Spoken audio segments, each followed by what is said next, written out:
in dark clothing. Meanwhile, many are left in shock this morning with Kirk's death. News specialist Brian Carlson is live for us at the medical examiner's office there in Taylorsville, where his body was sent after he was pronounced dead. Brian, how are people responding to all of this? Well, Tamara, as you may imagine, people are heartbroken, they're frightened, and they're overcome with rage from this shooting. Now, you have roughly 200 people who showed up at a prayer and a vigil there for Kirk last night, while others lined the motorcade that took his body from the hospital here to the medical examiner's office. Now, KSL spoke with dozens of those many witnesses who saw the shooting there firsthand, some as close to 10 to 15 feet away from Kirk when he was shot. One witness in that close range described seeing Kurt's neck explode and can't escape the emotions of witnessing it firsthand. I don't think I've ever seen someone die in front of me, let alone be murdered. I just watched the video for 10.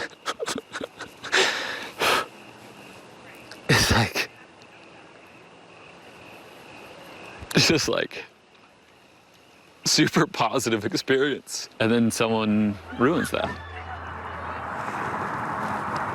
Now, during the panic that immediately came out after the shooting, that witness says he dove into one of the nearby fountains to protect himself, not knowing how many more shots would follow. Hours later, he still can't get the images and the emotions of what he saw out of his mind. Now, coming up at the top of the hour, I'll let you hear from some of those many other witnesses who saw that firsthand and what they describe going through, seeing it as it played out. Back to you. Yeah, really some devastating images and experiences for those folks. Brian, thank you for sharing that this morning. Governor Spencer killed at an event at Utah Valley University. That shooter still at large this morning. As the investigation continues, we have team coverage this morning as officials piece together what happened during Wednesday's shooting. News specialist Lori Pritchard live for us from UVU's campus with more. Lori, so many people there on edge after what transpired there on campus less than 24 hours ago. A very different morning, dressed in dark clothing. Now, Charlie Kirk's body, as we understand it, has been taken to the medical examiner's office. News specialist Brian Carlson is there live for us this morning. Brian, let's talk about that chaotic scene yesterday, because as we have talked to so many people who witnessed this shooting, quite frankly, they're traumatized by this. Yeah, that they are there, Lori. Some still in disbelief this morning, others just coming off of that fight or flight mode, having to run for their lives. Now, many are simply mourning Kirk and the sheer tragedy of his death, while some even lined the motorcade that took his body from the hospital here to the medical examiner's office. Now, KSL spoke with dozens of many of those witnesses who actually saw the shooting, some as close as 10 to 15 feet away from Kirk when he was shot. Many describe hearing the shot, seeing the blood, and then Kirk slump over. And then as well, that simple panic of what they had witnessed and where the shooting was coming from. It's a very surreal, scary moment, not knowing what's going on with everybody around, and it's like, where are they? You get chills and you kind of freeze, but you're like, I have to save my life. It was terrifying. None of us knew what was going on. I was just in class. Someone heard a stampede of people running down the hallway. Now, during the panic immediately after the shooting, one witness says he actually dove into one of the nearby fountains to protect himself, not knowing how many more shots would follow. So coming up in the next half hour, I'll let you hear from that witness who is as close as you can possibly imagine, and the emotions that he's still dealing with today, seeing all that firsthand. Back to you. Carlson live for us from the medical examiner's office this morning. Let's talk about what went into the planning of this event. Again, the investigation is still very active. This morning we have team coverage with news specialist Brian Carlson and Lori Pritchard. We will get to Brian in just a moment, but first, Lori is out there at the UVU campus with a breakdown of what we know so far this morning. Lori? Dressed in dark clothing. Now again, people are mourning the death of Charlie Kirk as we speak. And news specialist Brian Carlson is live at the medical examiner's office where his body has since been taken. Brian, you know, as I mentioned, thousands of people attended this event Wednesday afternoon. It was chaotic in the aftermath, and many of those people are left in shock and a bit traumatized, quite frankly, this morning. Yeah, that they are there, Lori. I mean, it was sheer panic there yesterday at UVU. People were afraid and then heartbroken and outraged by the shooting. Nearly 200 people showed up later last night at the prayer and vigil there for Kirk. And then you had many others who showed up and lining the motorcade that took his body from the hospital here to the medical examiner's office. Now, KSL spoke with dozens of those many witnesses who actually saw that shooting happen. Let me just kind of describe to you kind of the scene as they put it. Some as close as 10 to 15 feet away from Kirk when he was shot. One witness in that close range described seeing Kurt's neck explode and can't escape the emotions of witnessing that firsthand. I don't think I've ever seen someone die in front of me, let alone be murdered. I just like watched the video for like 10. It's like, it's just like super positive experience. And then someone ruins that. Now, during the panic immediately after that shooting, the witness you just heard from says he dove into one of the nearby fountains to protect himself, not knowing how many more shots were follow. Now, hours later, he still can't escape the emotions of what he saw there in his mind. Coming up in the next half hour, I'll let you hear from more of those witnesses who were right there as it happened and how they describe the shooting. Lori, back to you. All right, Brian Carlson live for us from the medical examiner's office this morning. Brian, thank you for that. Let's talk about Charlie Kirk. Of course, a tragedy unfolding right here in Utah. Political activist Charlie Kirk was shot and killed at an event at Utah Valley University. As the investigation continues, we have team coverage this morning as officers and officials piece together what happened during Wednesday's shooting. News specialist Lori Pritchard is live from UVU's campus with more. Lori?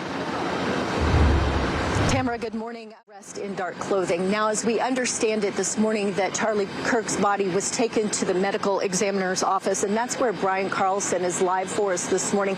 And Brian, we talked to so many people who witnessed this shooting, and they experience their own sense of trauma in trying. As they described it, it was a chaotic scene, and one girl we spoke with said that she was trying to save her life.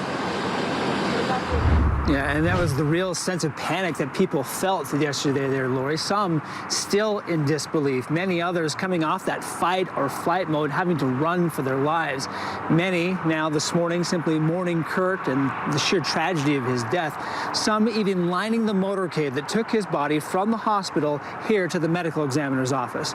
Now, KSL did speak with many of those dozens and dozens of different witnesses who saw what happened there at UVU. Some as close to 10 to 15 away from Kirk when he was shot. May describe hearing the shot and seeing the blood and then Kirk slump over. And the simple panic of what they had just witnessed and where that shooting could have been coming from. It's a real scary moment, not knowing what's going on with everybody around, and it's like, where are they? You get chills and like you kind of freeze, but you're like, I have to save my life. It was terrifying. None of us knew what was going on. I was just in class. Someone heard a stampede of people running down the hallway. Now, during the panic immediately after the shooting, one witness says he actually dove into one of the nearby fountains to protect himself, not knowing how many more shots would follow. So coming up in the next half hour, I'll let you hear from that witness who was as close as you can possibly be to Kirk when the shooting happened and hear the emotions that he's still dealing with, seeing it firsthand. Lori, back to you.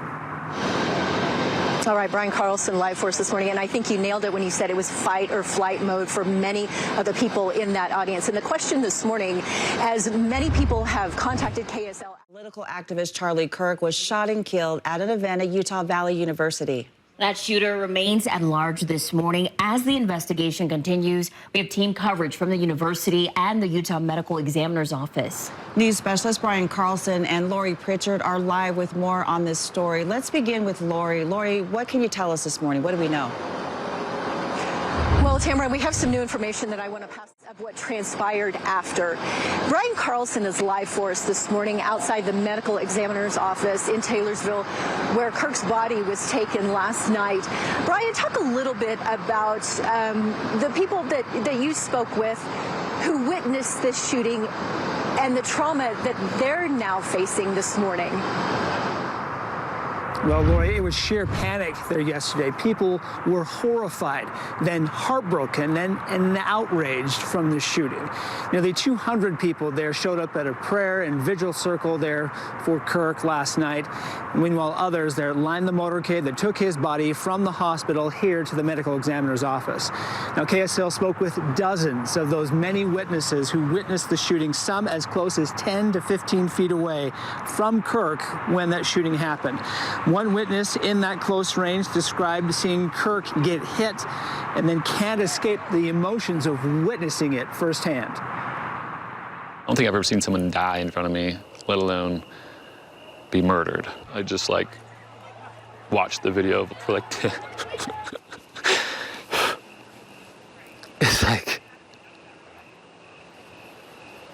It's just super positive experience, and then someone ruins that. Now, during the panic immediately after the shooting, that witness says he actually dove into one of the nearby fountains to protect himself, not knowing how many more shots would follow. Hours later, he still can't escape the emotions of getting that image out of his mind. Now, there's many questions that remain here this morning about what happened, who was responsible. Now, we know that his body here is at the medical examiner's office for further investigation before he's then sent home. But many simply reacting to this after witnessing it yesterday simply can't believe that it happened here. Back to you. It was absolutely shocking, horrifying, terrifying for anyone who witnessed that event. Brian, thank you for that report. Of course, as I just mentioned. Thanks so much. As we approach the 7 o'clock hour, we are continuing our coverage of the horrifying shooting that happened on the Utah Valley University campus. Political activist Charlie Kirk was at the school as part of his Prove Me Wrong tour when he was shot and killed in front of thousands of people. That shooter still at large this morning. Now, we are expecting an update from police any moment now, and we're sure to share that live with you once that starts. But for now, let's head back out to news specialist Brian Carlson as we hear from some of those witnesses that were there when the shooting happened and their horrifying accounts. Brian? Yeah, good morning there, Deja and Tamara. You know, it was sheer panic there at UVU yesterday. People were afraid for their lives and then heartbroken to find out about Kirk's death. Some of them even lined the motorcade that took his body from the hospital here to the medical examiner's office. Now, KSL spoke with dozens of those many witnesses who were there to see it happen, and they described what it was like to be on campus for that shooting. It's a very surreal, scary moment, not knowing what's going on with everybody around, and it's like, where are they? You get chills and you kind of freeze, but you're like, I have to save my life. It was terrifying. None of us knew what was going on. I was just in class. Someone heard a stampede of people running down the hallway. Now, we talked to some of those who are struggling to get the images of seeing that shooting out of their minds and just leaving many unsettled as we await answers here in the days ahead. Here from the medical examiner's office, live in Taylorsville, Brian Carlson, back to you. Brian, thank you so much. And this morning, we are learning. We're getting our first look at a wooded area where police may have located that gun they believe was used in the shooting. And we're hearing details about the escape route the shooter may have taken. News specialist Brian Carlson picks up that part of the investigation. Brian, what do we know about this area? Well, Brooke, this is the wooded area right behind me. You see the police cars, the police tape. This is right next to campus and still very much an active, open investigation. So police want to stress, now, this isn't exactly where they can say and confirm that this is the location where they found the gun used to kill Charlie Kirk as of yet. But just the possibility has neighbors who live near here on edge. Several cell phone videos show police carrying assault rifles, walking through the neighborhoods just north of campus at UVU, all looking for signs of the shooter. Being so close, it definitely is, again, unnerving that he walked through here, you know, or possibly walked around this area. Utah Valley student Joshua Bingham lives right here with his young family and witnessed 10 to 15 officers going door to door. There's a set of police officers that were stationed almost immediately right here. Doorbell camera video capturing the first police cars arriving on scene. I hope they find the guy soon because everybody here is really on edge. The backyard of Morgan Vandergriff borders this open wooded area next to campus where investigators are focusing a lot of their activity. Previously blocked off with even more police tape. It was just below your house in the backyard? That's right. But they did not tell us why, and it was all gone this morning. The FBI reporting earlier today they found the rifle from the shooting in a wooded area matching this description. Neighbors hoping investigators find the shooter soon. It was very unnerving, so I don't lock my doors usually, but I sure did after this. As we come back here, you're taking a live look at Chopper 5 live from the air, looking down upon this same area where they have that wooded area again, where there's a possibility this may have been where police found the rifle used in the shooting to kill Charlie Kirk. Now, you're looking at investigators from what you can hear from the air, but there's also the neighborhood just northwest of this area. It was on lockdown as of yesterday. That has since been lifted. But we do know that that is an area that is still very much a big concern right now, and there's a lot of people here worried about what comes next while the shooter is still on the loose. Live here in Orem, Brian Carlson, KSL-5 News. Back to you. Yeah, Brian, so unsettling to see those images in such an otherwise cozy and calm neighborhood. Thank you so much for the update. We are taking